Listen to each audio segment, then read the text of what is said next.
৬ September বিশ্বব্যাপী প্রেক্ষাগৃহে মুক্তি পাওয়ার কথা রয়েছে কঙ্গনা রানাওয়াত অভিনীত, পরিচালিত ও প্রযোজিত ছবি ইমার্জেন্সি।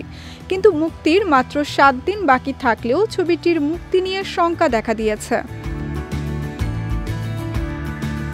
জানা গেছে, মুক্তির সার্টিফিকেট এখনও দেয়নি সেন্সর বোর্ড। শুধু তাই নয়, ধর্ষণ ও প্রাণনাশের হুমকির মুখেও পড়েছেন কঙ্গনা।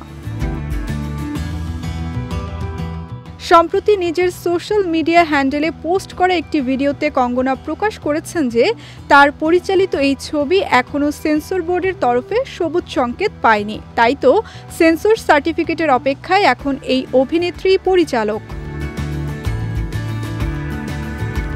ছবির সমস্যা নিয়ে কথা বলতে গিয়ে কঙ্গনা ভিডিও বার্তায় বলেন, অনেক ধরনের গুজব ছড়িয়েছে যে আমার ফিল্ম ইমার্জেন্সি সেন্সর সার্টিফিকেট পেয়ে গেছে। এটি সত্য নয়। আমাদের ছবিটি সিবিএফসির তরফে প্রাথমিকভাবে ছাড়পত্র পেলেও সেন্সর সার্টিফিকেট আটকে দেওয়া হয়েছে। কারণ সেন্সর বোর্ডের সদস্যদের প্রাণনাশের হুমকি দেওয়া হচ্ছে, সেই কারণে সেন্সর সার্টিফিকেট বিলম্বিত হচ্ছে। তবে নিজের ছবি মুক্তির জন্য লড়াই করবেন ও শেষ দেখে ছাড়বেন বলে জানিয়েছেন এই অভিনেত্রী। তার কথায়, ছবির সেন্সর সার্টিফিকেট যেন নির্দিষ্ট সময়ের মধ্যেই আসে, না হলে আমি এটার জন্য লড়াই করবই।